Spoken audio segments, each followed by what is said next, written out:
Welcome back to Kiss the Badge, the podcast that plays football with its collar up, its chest out, and with football heritage as its sleeve sponsor. In fact, it's not football heritage, it's football heritage. Got to get that right. My name is Ash, and I'm so glad that you are here for another pod. Thank you so much for being here. We're going to get straight into it. We live in a world where Manchester United are fallible. This is why I'm not a football news podcast, because mere minutes after recording the last podcast that you will have heard, Manchester United lost. I recorded the pod, had some dinner, went and sat in the other room and watched United lose to Newcastle. And that's why I don't do football news. I'm a jinx. I'm a jinx to my own club. Realistically, I record this podcast whenever I can. And so sometimes I record things in advance of other things, that are about to happen, as was the case in this instance. I did a big feature on the pod talking about how Michael Carrick, might be the guy to get Frank a haircut, how maybe he'll go the whole time unbeaten. Who knows? United are still unbeaten, blah, blah, blah, blah, blah. We lost later that day. So that's why I don't do football news. However, seeing as we're talking about it, a lot of people have been asking me, would I take Carrick full time? And it's a difficult one to answer because I love Michael Carrick both as a player. As a player, I still don't think we've replaced him even now. And he left the club in 2015 as a player. So 11 years later, I still don't think we've replaced Michael Carrick. And, I love him as a player. I love him as a manager. I think he's done very well at United so far. 6 wins out of 8, only 1 defeat in there. And of course, 1 draw as well. It's a phenomenal record given where United were earlier in the season and finishing 15th last season. To go from that to we're in the Champions League places. Carrick's got the feel-good factor back. He's doing all the right things. Would I keep him full-time? If you're not going to give it to Michael Carrick, the only other candidate where if he is available and if he is up for it, you get Luis Enrique. For me, he's the best manager in world football who might be available to do this. What he's done at PSG has been incredible. He looks the business. He is the business, I think. And for me, if there's any inclination that he quite fancies it, you get on the phone to his people or to him and you make him an offer, because for me, he's the real deal. I wouldn't go near Glasner or Areola. I wouldn't go... Thomas Tuchel's obviously just signed a new deal with England. I wouldn't go near him anyway, personally. I don't think he's very United. I don't think he's quite the right fit for the club. There's been a lot of talk recently about Nagelsmann. I don't know about Nagelsmann. I'm on the fence with him, because I think with him, he's quite Amorim-ish. He's a young guy, very kind of... He knows what he wants. He knows what he doesn't want. He's fallen out with a lot of players at different clubs. There's even talk of him not being the Germany manager for the World Cup, which is in, 3 months' time. Yes, I see the appeal of someone like a Nagelsmann, but I'm not going there. I'm also not going De Zerbi. A lot of people have been talking about De Zerbi for the United job. Apparently there's some interest at Manchester United in him. No, don't do it. He's a massive hothead. He falls out with people, both players and people behind the scenes. For that reason, I don't think Ineos will go there. But if they did, I just think with him, you're asking for trouble. And just to be really clear, there's been talk since Ollie left of Gareth Southgate, the hardest no that you can possibly give from me. Some people love him, and I certainly think he did well with England. But he's you couldn't have Gareth Southgate as Manchester United manager. You couldn't do it. I don't think they'll go there, but just to be really clear, that's a no. That's a long-winded way of answering the question, but for me, yeah, I'm giving Carrick the job. If he gets us top 3, which at the moment we're in, even top 4, I think a Champions League spot, which could even mean 5th. I think if Manchester United are playing in the Champions League next season, you have got to give Michael Carrick the job, because it's a phenomenal thing that he's done, given where we were. How can you not? But the caveat to that, if Enrique is available, you go get him. I guess the other big thing that we need to talk about, we have to talk about, is Spurs. I don't have many Spurs fan friends. I have one, and he recently just moved out to America. Seb, if you're listening to this, you can run, but you can't hide, mate. What is going on? Will they go down? I don't think they will.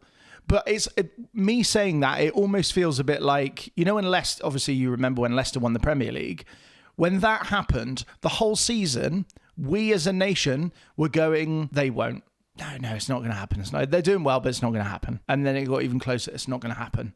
It's not going to happen. And then the week before, you're like, something's still going to go wrong here. It's not going to happen. Oh, they've done it. And it might be a bit like that this time with Spurs. We think it can't happen, so we say, no, it's not going to happen. And then it gets so close. They are 1 point above the relegation zone. 1 point. That is a bad weekend away from being in the relegation zone with under 10 games to go of the season. And they've got Liverpool this weekend. That's a tough game. So it could happen. I don't think it will, but it could. Stranger things have happened. They just look devoid of any plan or any clue of what to do when they're on the pitch. Since Kane left, it does feel a bit like they are just lacking in leadership. They're lacking both on and off the pitch, I will say. I'd even go as far as to say that other than Van de Ven, they're lacking in quality on the pitch as well. They don't have a lot of great players, and the players they do have don't look bothered. I think if they were in the slightest bit bothered, they would not be hovering above the relegation zone. So the players have got to take a long, hard look at themselves, because they are still 11, the starting 11. They're still 11 guys who are paid insane amounts of money to play football for a living. They got to figure it out sometimes, and they haven't been able to do that this season. The thing with the goalkeeper, it was a mess. The problem was he should never have started him. It's Atleti. They're physical. They're dominant. They have Simeone as their manager. That pressurized environment, you're chucking the keeper in for his debut there. You've got Vicario there. Play him. Don't throw the kid in. If anything, that was the problem. Because then I can actually kind of understand taking him off. Take him off at half time. Don't do it then, because I get it. That has killed the guy. His career now, he is going to be known for that 20 minutes against Atletico. And that's a shame for him. I think the way to take him out of the firing line without doing it in such a way would have been to take him off at half time. But the main issue wasn't even any of that. It was the fact he started him there in that game. Terrible idea. However, I want to move away from talking about football news, because I'm not a football news podcast. But this is kind of news as well. But I do, you know me, I love my football shirts. That's what brought me here in the first place. And I have seen some absolute beauties get released this week, or in the last few weeks anyway, ahead of the World Cup, which is, around the corner. We're under 3 months away. The good news is my birthday is coming up. My birthday is on the 3rd of April. For my birthday this year, I'm actually going to be working on the day in my day job. And so what I would like to do, sorry, a little frog in my throat, drink from my France 98 glass, keeping it on brand. That's better. What I would like to do is head to Classic Football Shirts in London or Manchester and spend my birthday money. Every year your family say to you, what do you want for your birthday? And my wife says it. I just want shirts. That's where I'm at in life right now. I just want to get shirts and just get more of them. And so this year I did just ask everybody to give me money so that I can go and get a big load of shirts. And normally I go for retro shirts. Not retro. I hate that word. That's not what they are. Retro shirts are like, I see them as being like score draw shirts, like the fake remakes. They're not retro, they're vintage shirts. It's very, very important distinction. So I'd like to go and spend my money on some vintage shirts, and that's what I normally do. And I will get some vintage ones this year, but I'm also going to be looking at some of the modern ones. And one that I am looking at is the USA 94 remake. The one, the denim shirt. Adidas have done a reissue of it that has come out in the last week. And I quite like it. It's a bit out there, and it is possibly the most American thing that you could put on your body. But I do quite like it. I would wear it. And I feel like there's nothing else out there that's like it. It's a very one of a kind. When somebody says that, oh yeah, the denim shirt, you think of USA 94, the away shirt. And they've done this reissue. £70. It's not terrible. Reissues sometimes a little bit more than that. £70 for this one. So I might pick that one up. The other shirt that caught my eye this week, and you might have heard about this as well, Brazil, for their away shirt for the World Cup, have done a collab with Jordan. It's the first collab that Jordan have done with an international football shirt. So very exciting times. However, I don't know if I like it. I've seen it today. It was the images came out early this morning and I caught it. And for me, the blue is fine because Brazil away shirts are blue. That's what you do. But there's a lot. It's very dark. It's a very dark blue. There's a lot of black in there. I don't know if it quite reaches out to the traditionalists such as myself. I quite like my Brazil away shirts to be that tone of blue. You know, the one that you saw in 2002 or 98 or 94. That's the shade of blue I want my Brazil away shirt to be. This is a little bit more out there and it's a little darker, and I don't know if I like that. Apparently, it's inspired by a poison dart frog. So, you know, harping back to Brazil's roots there with a little Amazon frog. I don't know if, I should have researched this. I don't know if that frog lives in the Amazon, but it would make sense. I think this one will sell really well. It's going to be very, very popular because of that collab with Jordan, but I don't know if it's for me. However, we're talking shirts, so that brings us on nicely to our shirt sponsor of the week. And shirt sponsor of the week this week is who else? Wet, Wet, Wet. Proud sponsor of Clydebank F.C. from 1993 until 1997. That's 4 years. I mean, Wet, Wet, Wet were actually quite big in those years. Their star was flying high. 4 Weddings and a Funeral had come out with their song, their one hit. Wet, Wet, Wet fans may disagree. I don't know if there's going to be too many Wet, Wet, Wet fans watching or listening to this pod. If you are, please don't come for me. Their one big hit was out at that time, Love Is All Around, spent 15 weeks at the top of the charts following use in 4 Weddings and a Funeral, which I've actually never seen. I know it's a classic. I do really like Richard Curtis as well. And I think if you're watching this, don't pretend you don't, because we all know that Richard Curtis films are elite when it comes to that sort of 90s British or 2000s British rom-com-y vibe. It's my guilty pleasure. Please don't come for me. You know, Love Actually, brilliant at Christmas, no problem. What else has he done? Notting Hill, see, that was Hugh Grant again. Julia Roberts, you can't beat that. You can go and see all the places they filmed it in Notting Hill. About Time was one of his as well. It's a very personal film for me and my wife. That's one of the first movies we ever watched together as a couple. You know, Richard Curtis has got his place. And if you disagree, I'm sorry, you're lying. But Love Is All Around was their hit, and it was quite the song. You know, it's a tune. If it comes on, we're all singing along to that on a long car journey. It comes on the radio, you're belting it. Again, don't lie. I know you are. But in researching this podcast, and we will come on to the football shirt sponsor side of it in a minute, I learned that this is not actually a song that was by Wet, Wet, Wet. This song was by the Trogs. I don't know I've heard of the Trogs. I don't know any of their music. Well, I do. I know one song, Love Is All Around. Right, now we're actually going to talk about the shirt sponsor side. Wet, Wet, Wet sponsoring Clydebank FC is actually not as strange as you might think. They were from Clydebank, and they wanted to help out their local team who'd fallen on hard times. Absolutely nothing wrong with that. But by all accounts, it didn't help Clydebank FC all that much.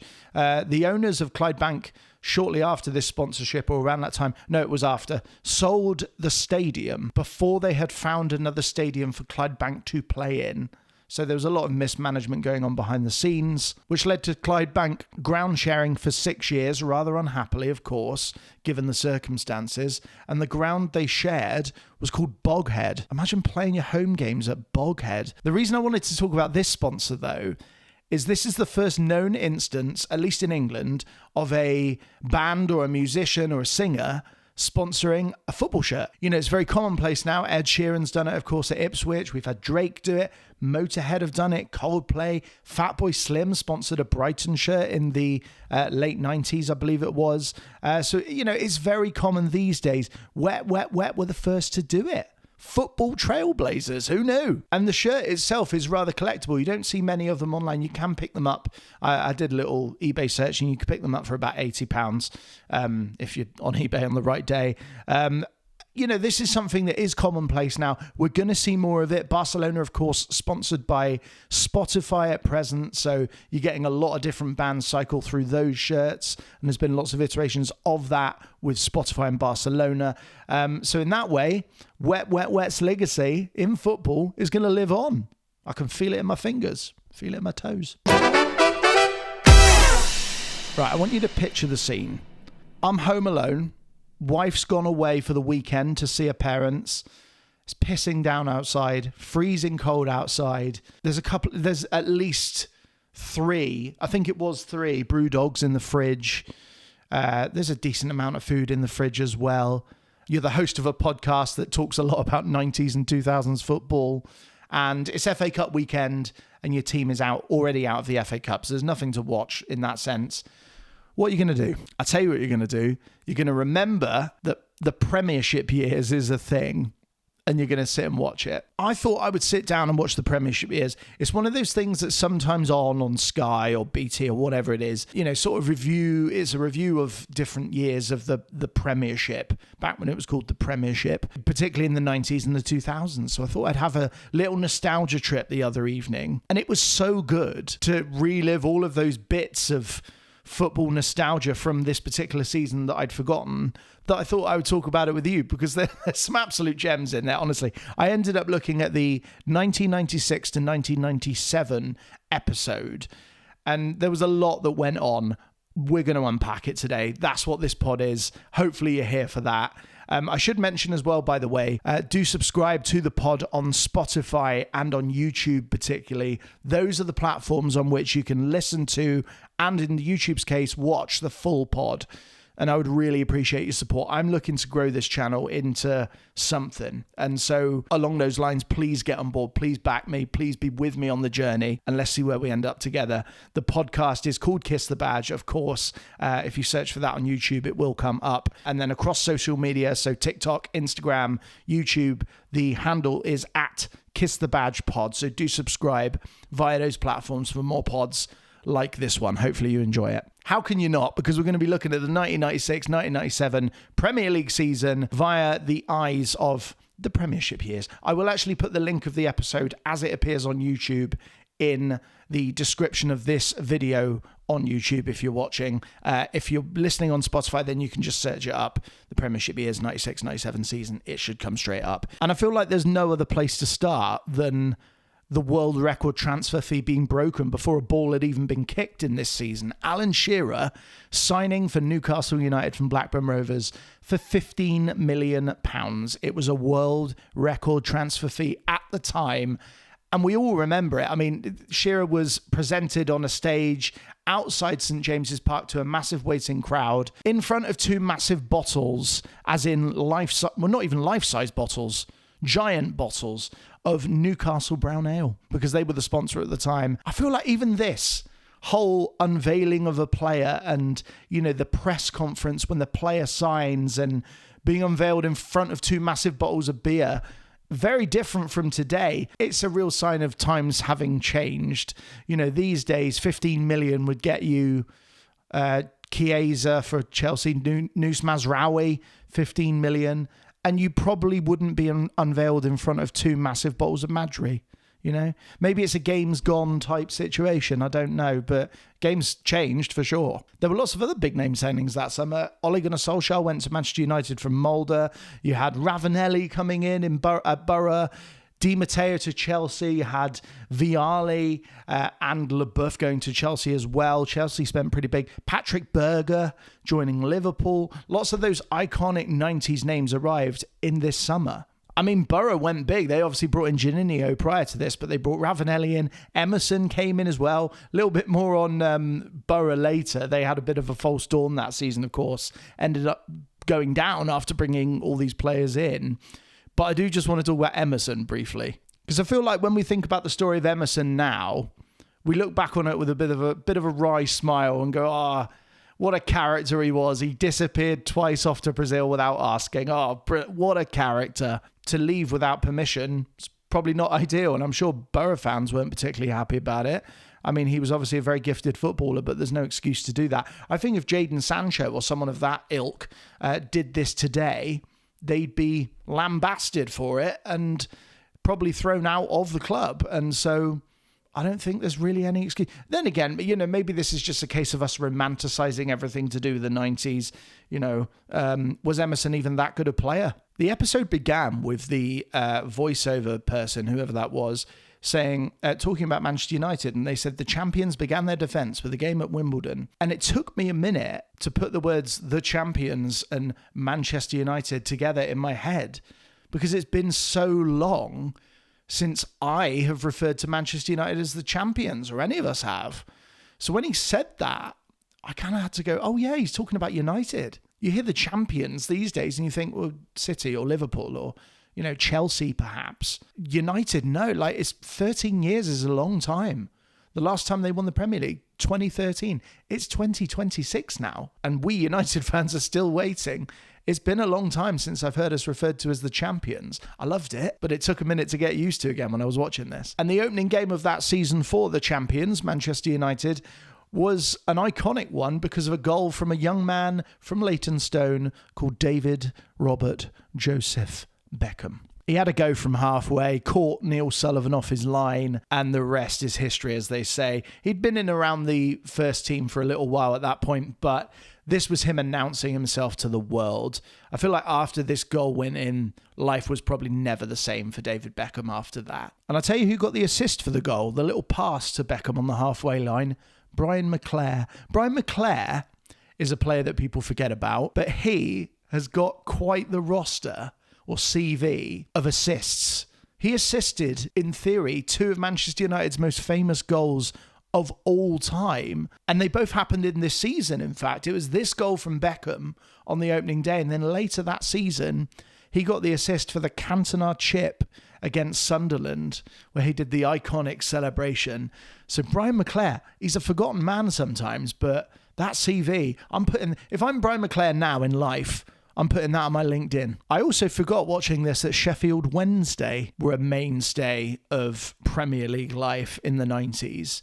And they, might I add, had some absolutely iconic kits. They had the bright orange away kit, and then they had the blue and white home kit. Sanderson sponsor down the middle. Amazing.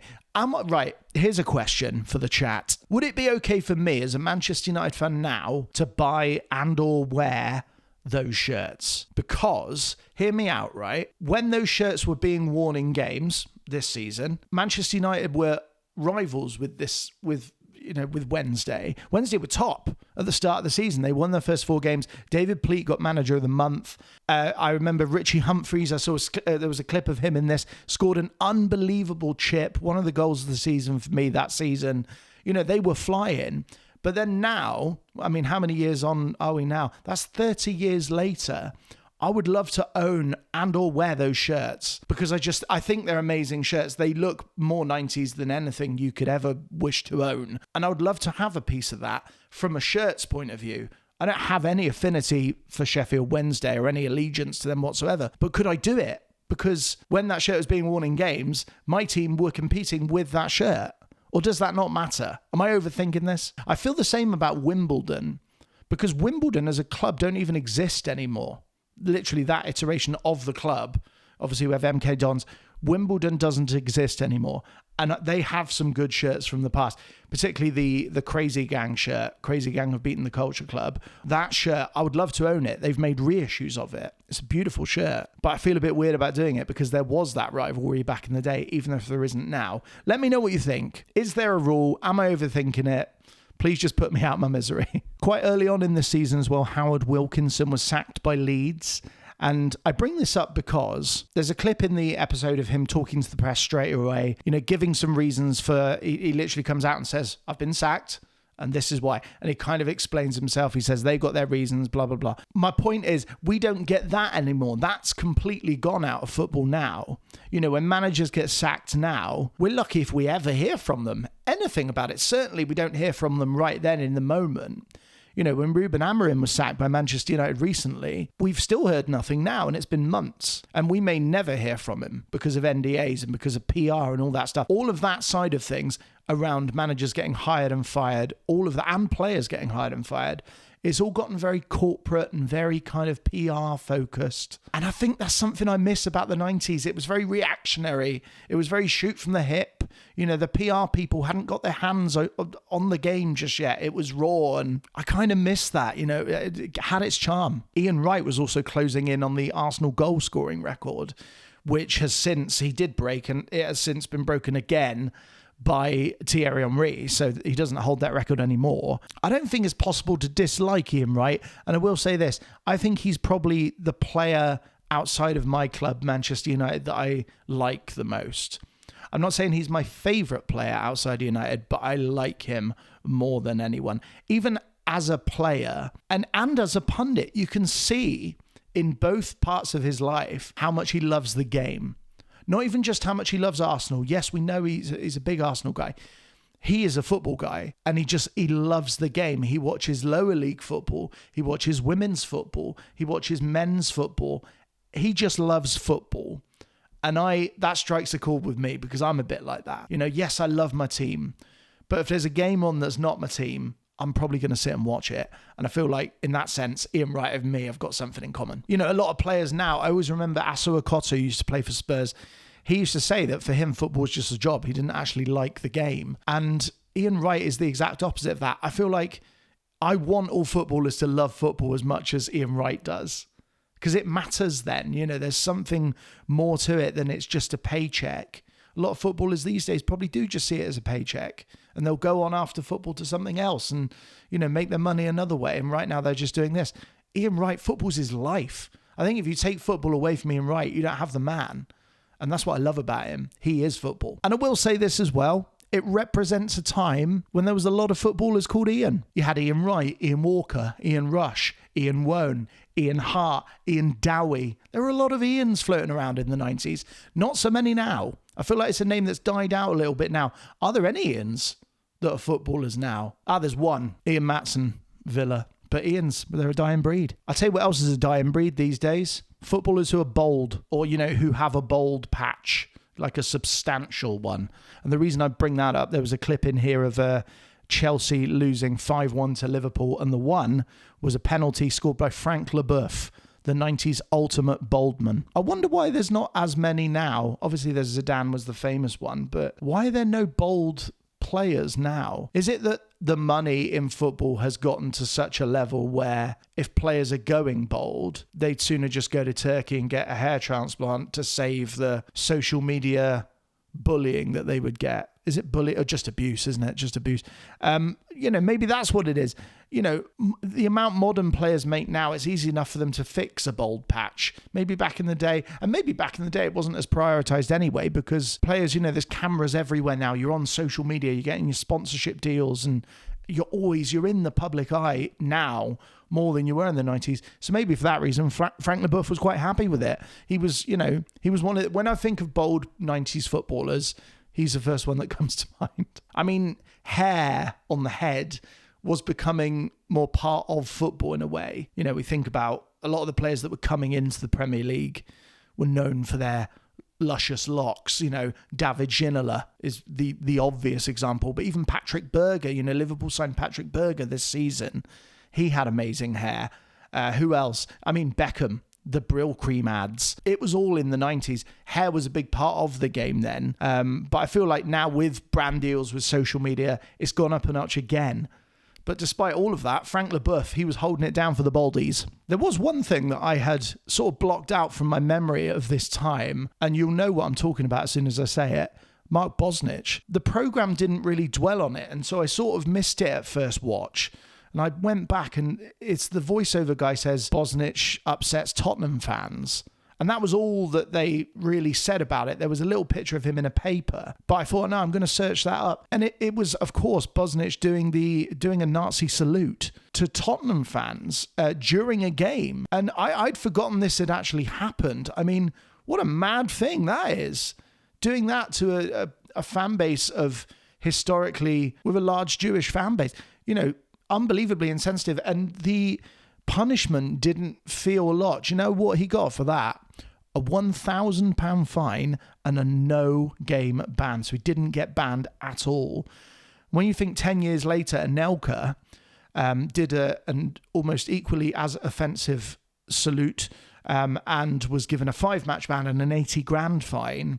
You got to see that Bosnich got off very light there. However, just to lighten the mood slightly following that discussion, Sheffield Wednesday signed Benito Carboni the same month as the Mark Bosnich drama. And do you know what they decided to do in way of unveiling their Italian signing to the masses? They popped him on the side of the pitch, had him wave at the crowds, and had a man dressed as Luciano Pavarotti stand next to him and wave as well. And I quite liked it. I mean, look, I think maybe football's lost its sense of humour a little bit. That was just, it was funny. It was a bit silly. Football's not very silly anymore. We talked a little bit earlier about PR and all that. Everything we do, even like player signings, they're so PR managed now, and you get your photo of them and a little statement. It's not silly and it's not funny or random. You know, this was just random. And I think we miss that sometimes. Football needs to remember to be a little bit silly sometimes. We don't need to take everything so seriously. Manchester United didn't seem to be taking their football too seriously that month either.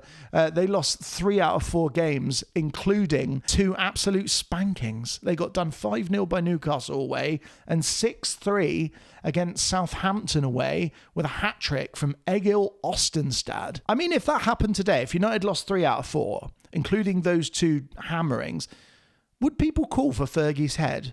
I think they would. I think if that happened now, there would be a portion of the fan base and a whole bunch of the media saying, I think he's got to go. And imagine if that had happened. You know, the reactionary nature of boards as well these days, you know, they're a bit more trigger happy than they used to be. There's not a lot of faith put in managers and not a lot of time given to managers. I feel like he would have been out the door. You know, if that happens, Fergie goes, Martin O'Neill comes in, or Sven. Probably, I reckon Martin O'Neill might have been in with a shout at the job, actually. In fact, Martin O'Neill was in this episode of the Premier League quite regularly. He looked so young. But the great thing about it is, because Martin O'Neill is, of course, currently manager of Celtic. You know, this is 30 years on, and he's still doing it. I'm a big Martin O'Neill fan. His longevity in the game is really unparalleled. I mean, to be doing it still, and he's not just doing it, he's doing it at a top level. You know, he's Celtic manager. Yes, he's only going to be there till the end of the season, most likely. But to be doing it all these years later, I mean, in this documentary, he was so full of energy and vigor, and he's jumping around and pointing a lot.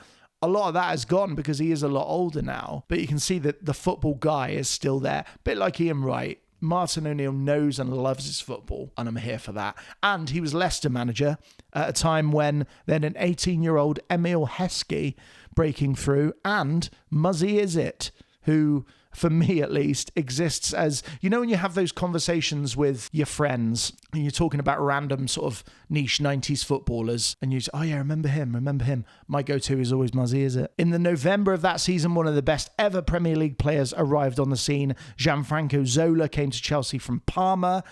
He was signed. It's mad actually that he was signed in November. You know, that now would represent a signing outside of the transfer window, which is of course not allowed. But back then there was no transfer window in England. Up until the 31st of March, clubs could sign as many players as they wanted. And then for the run-in, so for that last month and a half or 6 weeks or so, no sign-ins were permitted. Some clubs abided by like a transfer window because they were part of Europe. That was in practice in European competition. So there was a bit of that going on then. But it's mad that teams were able to react to situations that they might have faced within their squad. So loads of injuries or, you know, poor form or whatever by signing players rather than bringing players from the reserves or the youth up through. There was, of course, a little bit of that as well. But I think maybe stuff like that, that's why things like the class of 92 coming through, that's why it was such a big thing, because big groups of young players didn't come through in the same way that you might have seen like now. You know, we see players get promoted and brought through and squads used. There wasn't that need for that back then. Squads were a lot smaller because if you had an injury, you could, in theory, buy a player off one of your rivals. It's crazy. What a different time. Then we came on to December and there was a little clip of Marco van Basten training with Chelsea. I did not know that had happened. When I watched it, I thought, oh, was he still playing then? And I looked it up and he actually wasn't still playing. He had already retired. And the reason he trained with Chelsea that particular day was because he'd popped in to see his mate Ruud Gullit, who was the manager. So not quite as interesting a story as was alluded to in the episode.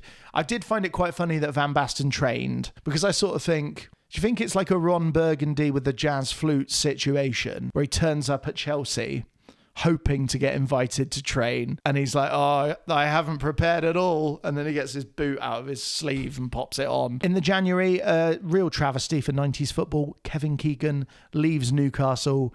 And, you know, in a victory for 90s football, because this is something that would never happen today, his leaving interview was conducted in the doorway of a porter cabin. The porter cabin, if you watch the clip, it's really interesting.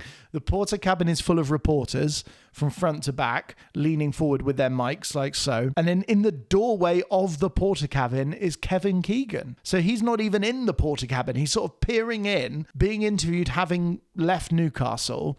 He sort of storms out at the end because one of the reporters says something he doesn't like. He says, I'm not answering that. You know who wrote that, and storms off. But I just thought, it's so like unpolished a situation. And again, like football, it feels, I don't know, it had its charm, all that sort of stuff where it was a bit raw and it was a bit, oh, we'll just do the interview here. These days, that would never be allowed to happen. It's all polished. It's all PR, pruned social media posts. And, you know, none of that beats impromptu interview in the doorway of a porter cabin. And I know they were the big rivals to my great love, Manchester United, but I must say, Kevin Keegan for me is one of those classic 90s football icons. You can't have 90s football in the UK without thinking about Kevin Keegan. And it was more than, you know, I'll love it if we beat them, love it, all that kind of stuff. There was more to him than that. He was a complex man. He'd had a storied life in football, still has a storied life in football. Of course, he went on to do other things afterwards. But it's that time at Newcastle that we remember him for as a manager.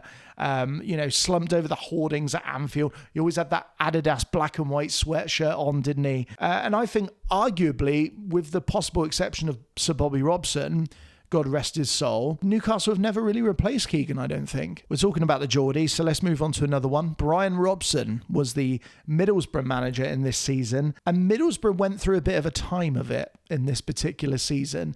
They were given a 3-point deduction for refusing to play a Premier League game against Blackburn. Now, the reason they refused to play this Premier League game is they say they did not have enough players to field. They said they had around 23 players out ill or injured. So they said, we can't play the game. However, they were found guilty of, well, not turning up or not making an effort. The Premier League basically said it was an excuse and that they actually only had 8 players who were not able to play the game. So they could have fielded a side. And it actually really came back to bite them because, as I'm sure you know, in being deducted 3 points, those 3 points at the end of the season put them down. So they were relegated because of this. If they'd fielded a team and lost, they would have stayed up. And so what's the lesson here, kids? Always show up, because you never know what's going to happen. In the March of that season, we had potentially the best example of fair play that we've ever seen in the Premier League. Robbie Fowler, fouled by David Seaman in a game against Arsenal, went down and the referee, Gerald Ashby, pointed to the penalty spot. Robbie Fowler straight away jumping up and saying, that wasn't fouled, it's not a penalty. I don't know how I feel about this, and let me explain what I mean. For me, if I was a Liverpool fan, I absolutely am not, can't stand them. But if I was a Liverpool fan, Liverpool were in a title race at this point. And so when Fowler did this, you know, it could have been the difference between winning the title and not. They weren't to know at that point that United would pull away. But at this point, they were in a title race. Robbie Fowler says, I didn't die, it's not a penalty. But the referees gives it, so surely Fowler stays quiet, no? Like, get the penalty for your team. I mean, the referee didn't budge in the end. The penalty was given, and Robbie Fowler took it, missed the penalty. David Seaman saved it, but Jason McAteer put the rebound in. So in the end, you know, justice probably done. I mean, I'm not about to tell people to lie, because I think it's good that Fowler was honest. But from a purely footballing perspective, I wonder, Liverpool fans at the time, let me know, how did you feel about that? Because I think if that happened for my team, I'd have been thinking, just stay quiet. We've got a penalty here. We're in a title race. Let me know. But it was Manchester United who won the league. They lifted the trophy in front of their fans at Old Trafford on the final day of the season. It ended up being Eric Cantona's final act as a Manchester United player, lifting the trophy as captain. He would retire after that season ended. So this was Cantona's farewell season. I don't need to tell you that Eric Cantona is probably my favourite football player of all time, proved by the fact my microphone itself is lent on a book of Cantona on Cantona. And that says it all. But United were actually, let me just put my set back together. There we go. United were actually, when they lifted the trophy, they were wearing like a burgundy sweatshirt. And I a couple of things to say on this. First of all, if anybody's got one of those burgundy sweatshirts that they don't want or need in XL, please send it my way. I've looked everywhere for this sweatshirt. Since I was a kid, I've always wanted one, and I've not seen them. Occasionally they come up on eBay for ridiculous amounts of money, but I am on the lookout. So if anyone sees one, please, please, please fire it my way. It's one of my grails. But I wanted to ask along the lines of all this stuff. How do people feel about when trophies are lifted and the team are wearing like an alternative jumper or zip up top or something? I don't know if I like it. I mean, I know I love this top, but it feels like for the fans, wouldn't it be nice for the fans to be, you know, for everyone to have their shirts on and to be celebrating it together? It feels like these days clubs leap on the moment of trophy presentations for commercial gain, you know, putting another top on them so that fans want to buy that one as well. And I guess it's kind of worked because, you know, 30 years later, I still want to buy that burgundy sweatshirt and I can't find it anywhere. But I don't know. I think it'd be nice if clubs wore their proper shirts. It's a bit like when Messi lifted the World Cup with that traditional Qatari garment on him. I understand the reasons given for why they put it on him, but I just like to see them lift the trophy in the shirt they won the trophy in, if that makes sense. Right, From the Stash is going to be very brief today because we've talked a lot about what was an unbelievable season in the Premier League's storied history. The Premier League had only been around for 5. That was the 5th season of the Premier League. So there's a lot to look into in that. Of course, the nearer we get to the World Cup, we're going to talk a lot about international football, World Cup history, World Cup shirts, all that kind of stuff. But I wanted to touch on this because I watched that and I thought we can't not discuss it. So there you go, we've done that. But From the Stash today, as you can see, I'm wearing a 1999 to 2000 Real Madrid away shirt. This is actually a reissue, so this is not an original. Reissues, for those who don't know, they're not fakes, of course. They're real shirts. They're not remakes. It's not like Score Draw or any of those types of things. These are real shirts made by the manufacturers, in this case Adidas, and they will remake the shirt in modern times using modern reproduction techniques, if you like. So they're real, but what I do like about remakes or reissues is, you know, you can wear them without fear a little bit more because they can go in the washing machine. You know, if I was to buy the original of this from 99, I wouldn't be putting it in the washing machine. It would need to be hand washed very carefully with a very, very mild detergent. For fear of damaging it. Obviously, you can't put those kind of things in washing machine because they're old garments. You know, they weren't necessarily made to be washed 35 plus years later sometimes. So you have to wash them carefully. But with the reissues, you can just chuck them in the washing machine. You know, they're made to modern spec, if you like. It's not the end of the world if you get them a little bit dirty. They're all in good nick because they are modern, you know, reproductions of the shirt. They don't feel quite as real as the real deal. So there is that, you know, they don't have the sort of same, but I mean, this one is quite baggy, but I find the reissues are generally made to size a bit more. 90 shirts were a lot baggier, and I quite like that about them. Not everyone does, but I do. But I wanted to wear this reissue because I do love the shirt. It's a great shirt. It was a great era for Real Madrid as well, pre-Galacticos, but you had Raul, Morientes, Redondo. I always remember Redondo's little bit of skill against Henning Berg when Manchester United played them in the Champions League around this sort of time. They had Hierro, Roberto Carlos. Del Bosque was the manager. You know, you think about Del Bosque, you think about Spain, but he was Real Madrid manager at this time, and it was pre-Galactico. They won La Liga in this shirt as well. And so it was an iconic time, and I wanted to wear it for that very reason. Big fan of it. I got it from Classic Football Shirts it wasn't that expensive actually. It was about £55-60, I think. So well worth a look, but that is today's From the Stash. And that is the end of the pod. Thank you so much for listening once again. I am always so glad that you come back to this pod, because there's so many things you could be listening to and you choose this, and I'm so grateful for it. So do stick with it. Do stay with us on this pod. Follow us on Kiss the Badge on Instagram, TikTok and YouTube.